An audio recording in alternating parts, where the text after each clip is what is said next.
Hi, we're back again with another dirty ammo review.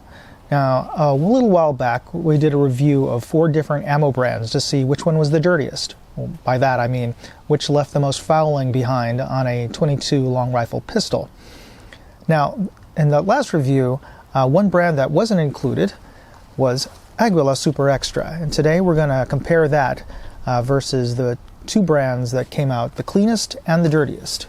CCI Mini Mag, which ended up being the cleanest, and Remington Golden Bullet, which came out the dirtiest.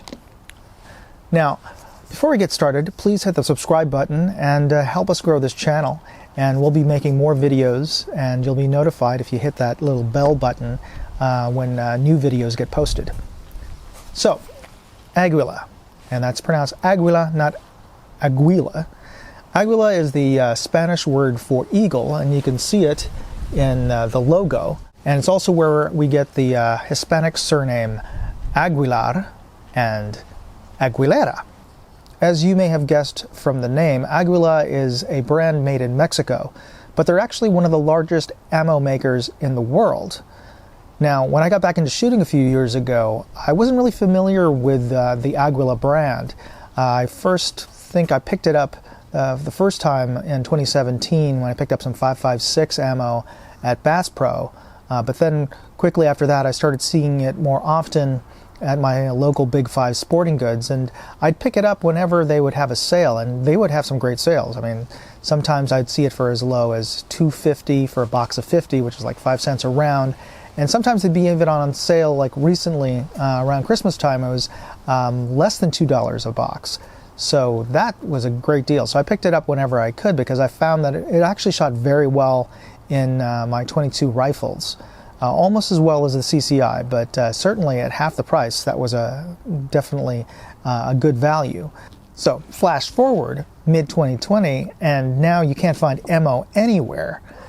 This one box that was retailing for $3, $3.50 a year ago is now going for $30 at a famous online retailer whose name I won't mention but has dirt in the name. So definitely supply and demand right now. If you can find this ammo, I would recommend you pick it up regardless of how this test ends up. So without further ado, let's get over to the range and see how it works. Okay, our test protocol at the range consisted of firing 25 rounds of each ammunition type in a Walther P22, and then running a dry patch, single dry patch once through the barrel before brushing out any debris and then thoroughly cleaning out the barrel and the chamber before loading up with the next ammo type. We started with the Aguila and proceeded to the CCI and then finally the Remington. Okay, viewers of our previous video may note that we've changed the protocol slightly. We're using 25 rounds instead of 50 owing to the limited availability of Remington Golden Bullet.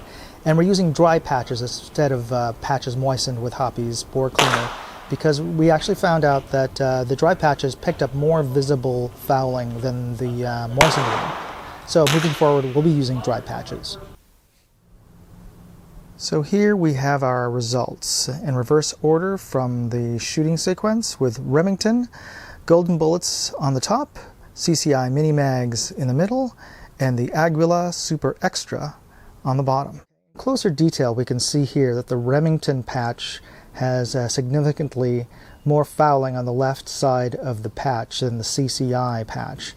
And the Aguila, in comparison, is close, but it has a bit more fine fouling than the CCI patch. So it falls somewhere in between CCI and Remington in terms of fouling.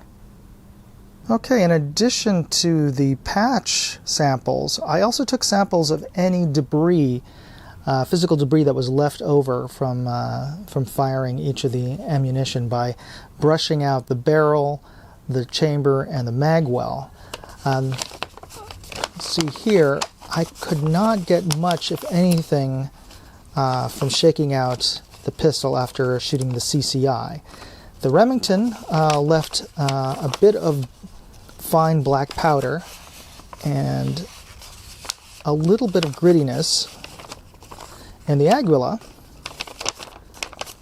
while not as much black grains, as the Remington left a significantly grittier feeling residue. So those reports of the Aguila leaving sand and grit behind can be somewhat substantiated by these samples. Now, what those are probably buffer materials that are used in the formulation of their gunpowder. I'm not a chemical engineer, so I don't even know what they would possibly put in there, but it doesn't seem to affect the reliability or the performance of the ammunition. Now, here's something I'd like to stress about the results. How dirty an ammo is shouldn't be your primary factor in choosing your ammo. By far more important is how accurate and how reliable it is. So you can always spend a few more minutes cleaning your gun. In fact, cleaning your gun is part of the fun of shooting. It's very zen to clean and maintain a well-crafted firearm. And of course, the other factor is that each gun is different. I've got pistols that are finicky, and in fact, most .22 long rifle pistols tend to be ammo finicky. Most of my pistols don't like the Aguila. My rifles, on the other hand, tend to be a lot less finicky, and Aguila runs fine on my 10-22 and my Walther G36, so I can shoot it all day long. Anyway, suffice to say that whatever ammo you can get at a reasonable price and that functions reliably in your firearm is a good ammo. Anyway, if you like this video, smash the like button and share it with your friends in the shooting community on Facebook and on social media. Be safe out there. Moondog out.